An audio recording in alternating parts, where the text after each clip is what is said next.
Hello, my name is Precious Leak, and this is Raynell Corey, and she's my client for today.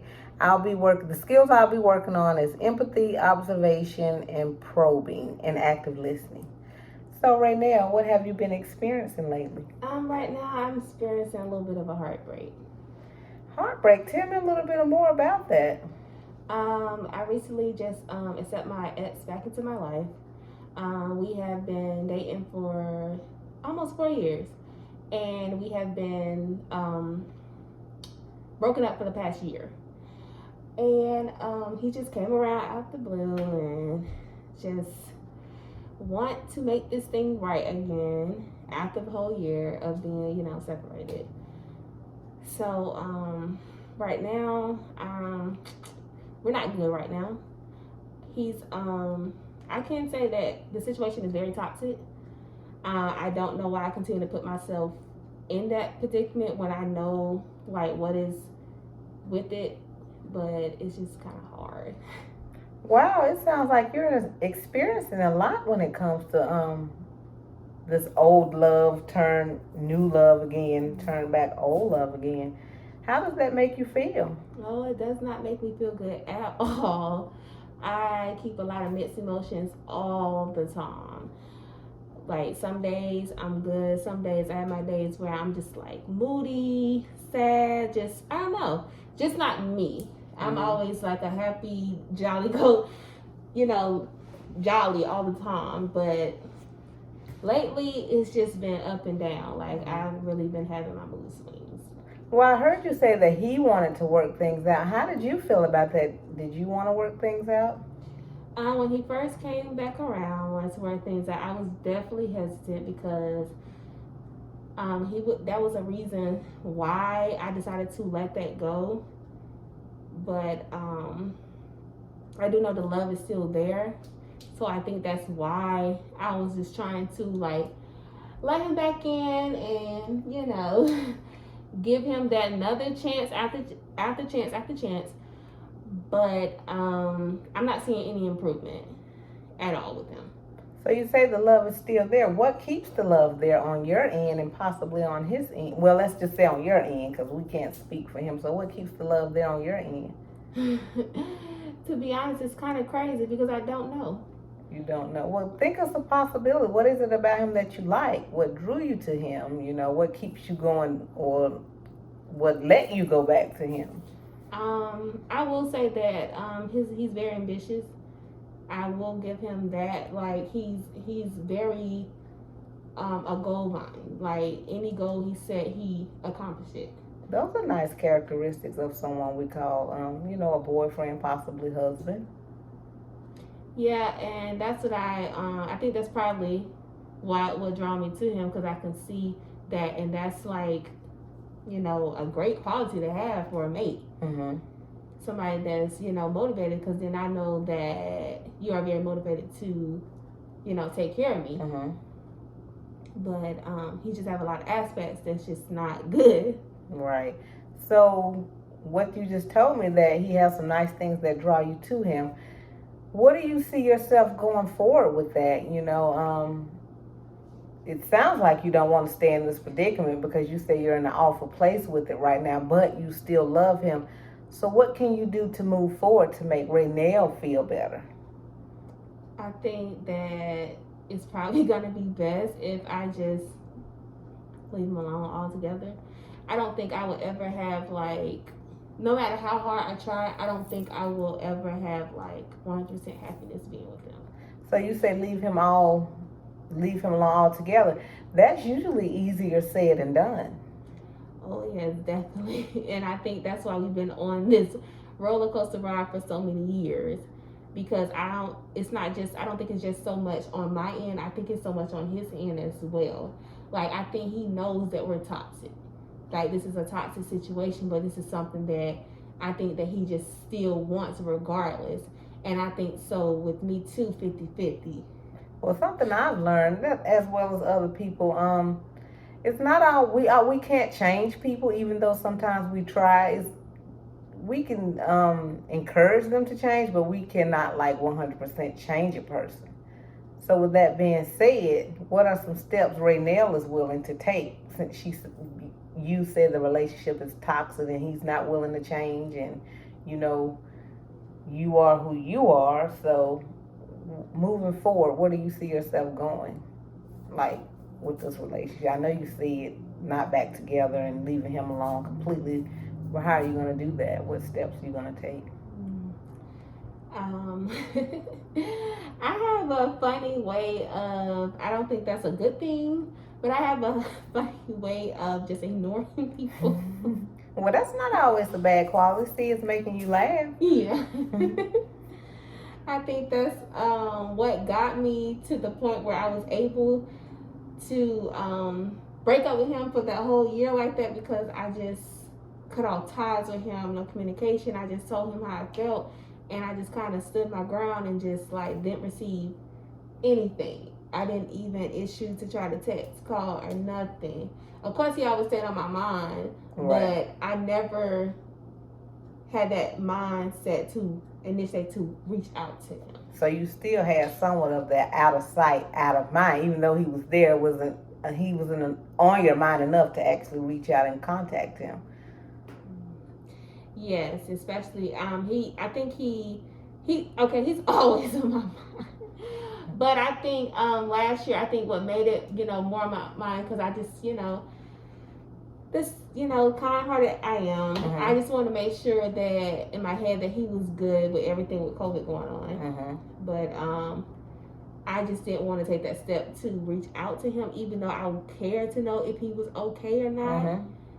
But I didn't want to take that step because I didn't want to make it seem like I'm opening the door again for Right. him. Maybe trying to start sending mixed signals and leaving him on. I didn't want that. So I heard you say with COVID going on, you wanted to reach out and check on him. Do you think COVID played a factor in him being on your mind? I mean, because we have been locked down with COVID. So do you think that could have been a reason he was on your mind? Probably. I can definitely agree with that, because when I'm active and I'm doing things, he won't be on my mind. But when I'm just sitting, Mm-hmm. that's when the most times that he's on my mind. Mm-hmm. So I have to keep myself busy, Mm-hmm. so that way I don't think about him. And so being busy is what's going to move you away from him again? I think so. That's my plan. Mhm. My plan is to stay busy. So if it comes to the point where I have to leave, like I tried, done. Mm-hmm. Altogether, just no more. We can just possibly be friends, and whatnot. But I think keeping myself busy is what's going to help me get rid of it. And I see you moving your hands like you're really emphasizing you're ready to move past him, and being busy is going to help you to move past him. Once you're past him, where will Raynell go from there? I think Raynell needs to focus on Raynell. And you say focusing on Raynell. Tell me more about that. I think that I need to, right now I'm just in my second semester of grad school. So that's a big step in my life right now. And I think that should be my number one focus. I am, however, a teacher on top of that. So I think in this other projects that I've just been, floating in my mind that I wouldn't mind doing. And I think that if I can just focus on myself and my goals, I feel like I can continue to accomplish everything that I want to do. And then, love will just come. Right. So you say love will just come. You certain love will just float up on you. It'll just find its way. Because chance encounters are possible. You're right. That is true. I guess because I don't go around like seeking it, if that makes sense. So I think that's what I think that's what I just don't want to do. I don't think I want to seek it. And I wish I wouldn't say I seeked it so much in the past, but it was just something that I guess I wanted, so I entertained it. But it's like now I just don't really care, as in having a love life right now. So I guess that's why I'm just not really, my head is all in that and whatnot. So you don't care to have a love life. So, not having a love life is not a bad thing. So you say your head is not in that right now. Tell me more about that. Besides my ex, like okay. So if we could go back, Mhm. I've never been like the type of girl that just wanted to just date. Mhm. I started dating very late. Mhm. I didn't start dating until I was 23. I had, friends, which I would consider them like, that's my homie, but not a boyfriend. Like, never had a boyfriend. Right. I just had friends. So when I started dating when I was 23, it's still, and I'm 28 now. Mhm. Not very long. Not at all. Not at 5 all. years, yeah. So do you see that in 5 years where my love life is just still like when I was 23, Mhm. and I'm 28 now. So it's not really gotten anywhere for my liking. Mhm. I'm still single. I've been single for the past 5 years. Mhm. I call him my ex because I don't know what to call him. Yeah, I was gonna ask you about that. You say you've been dating for 5 years, but you've been single for 5 years. Tell me more. Explain that to me. Okay, so well, they always say, "Hey, you're single until you get married." True. But as for me, I never had a boyfriend. My ex, I was in what you call a situationship. Emphasize. So, like, a situationship is basically two mates, no matter what gender. My case, my gender is a guy, but and they basically act like they're in a relationship, do all the things like in a relationship, but you're not in a relationship. So it's basically like you're still single. So it's like we're together, but we're seeing other people, and it's just something that's just very complicated. I can understand that. I can relate. Yes. So the whole situationship thing has been a thing with mostly young adults, and probably like emerged, I would say like 2017. Mhm. Like, it's been a thing, which is still a thing now, but it's like that's when it's been a thing.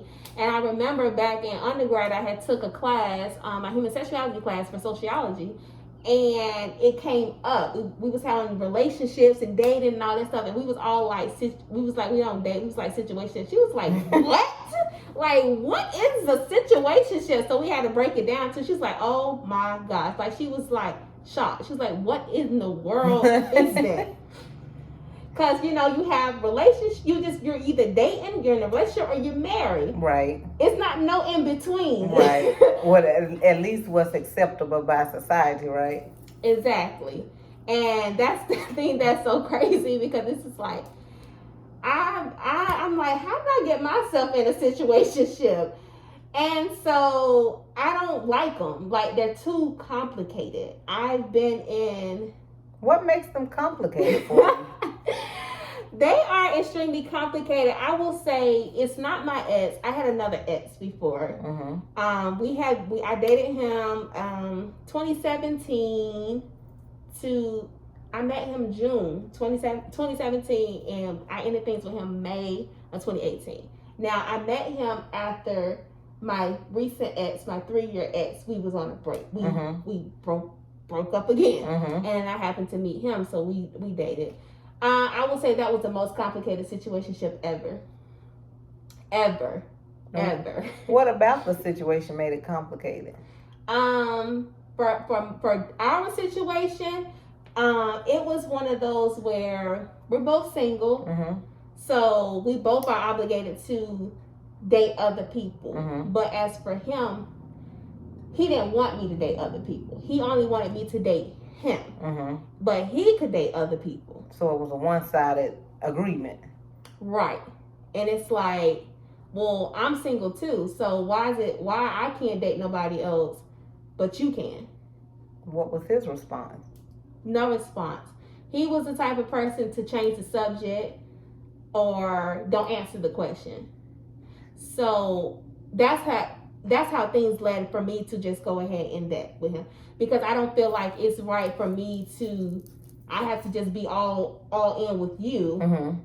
You're not all in with me because you're dating other people. Right. And then I have to just date you only. I can't date other people. Right. So, yeah.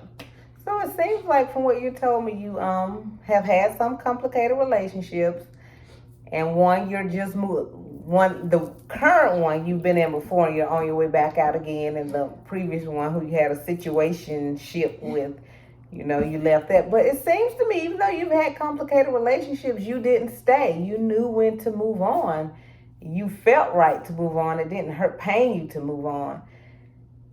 So when you left your situationship, what are some steps that you took that can work in this time as well, to keep you moving forward and not to go back? Your goal is what's your goal? Well, my goal definitely for him not to go back. Right. My goal now for this ex not to go back. Right. So what are some plans that you can do to ensure you don't go back? Because, people will cross your mind and you like, okay, like everybody say, somebody crossed my mind, I need to check on them. So how will you balance that out? I think when I first split with him, I pretty much did it how I did my first situationship. Mm-hmm. When I ended things with him, I just cut nothing. The thing what made it so, I will say a little complicated or a little hard is because we work at the same gym. Mm-hmm. So I will see him like every day. Oh, that must be hard. I can imagine that was hard. It was extremely hard because, for one, like, this was a guy that I really cared for, but it's just like I just couldn't do that no more. I couldn't put myself in that predicament no more because I feel like I was worth more than that. That one-sidedness. Exactly, and that's what it was. I don't want to do that no more. And so that was extremely hard, having to look at him and he just want to keep talking and how he how you miss this, miss that, and basically you just wanted to be back with me. Right. But I had to just really like they say, put your big girl panties on. I really had to stand my ground with him because like my feelings for him was extremely strong. Right. So that was hard, but you made it through. I did. You made it through. And we're like almost 3 years, haven't. Oh wow. No dating, no relationship, nothing. So you did it with him. So surely you can do it with this current situation. That's what I said. I was like, if I didn't do it with him, I know I can do it with him. So what I said was, I'm just gonna do it like I did him. Right. I just have to just stand my ground, and I feel like I can do it because I did it with him already for a whole year. Right. So I feel like that I have to do what I did before in order to move on for good. Okay, as you're sitting here talking to me about your current relationship that you're in the process of ending and moving on from, how does that make you feel in the moment? Talking to me right now, talking about it. What do you feel when you talk about it now? I don't feel good. It doesn't feel good. Explain, elaborate. Tell me what doesn't feel good about it.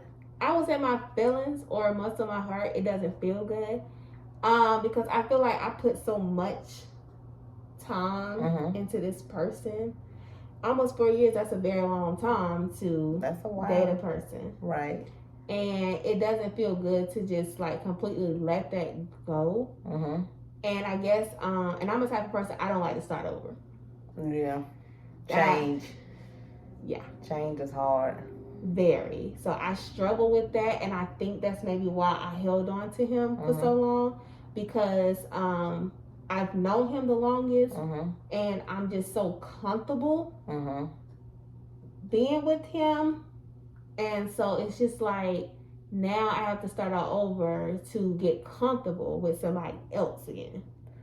Well, comfort is a good thing, but comfort is not, always a good thing either, because sometimes you get comfortable doing something, it becomes boring. But I get where you're coming from. I really do understand where you're coming from. But knowing what you know, you're ready to move on. You don't want to go back. What's your time frame? When are you going to start working on this? I was talking to a friend, and I told her that I have to give myself the end of this month. The end of this month. So the end of February. Yeah. You're going to do what? Stay or go. Stay or go. So you're going to make a decision whether you're going to stay or leave? Yeah. You certain? Because you told me you was ready to leave and you weren't going back. So at the end of February, it's either stay or go. The way it's going right now, definitely go. Definitely If go. things change, it will have to change a lot because we have like 2 weeks left. Right. So it's gonna have to change drastically. Like he will have to do a whole 360, and if he don't do that, I have to go. Change is good for making things work. Sometimes that's the only thing people can do is to make things work. But he has to be willing to change because it sounds like you're ready for change. You don't mind change if it's right for you. You're ready to. I know you say you don't like change, but I'm assuming if the change is right for you, you'll embrace it. So he has to be ready. That's true, and that's the part that gets me. He said he is, but You just never know till you see it happening. Yes, and that's the thing with him. His actions have to meet up with his words. Right.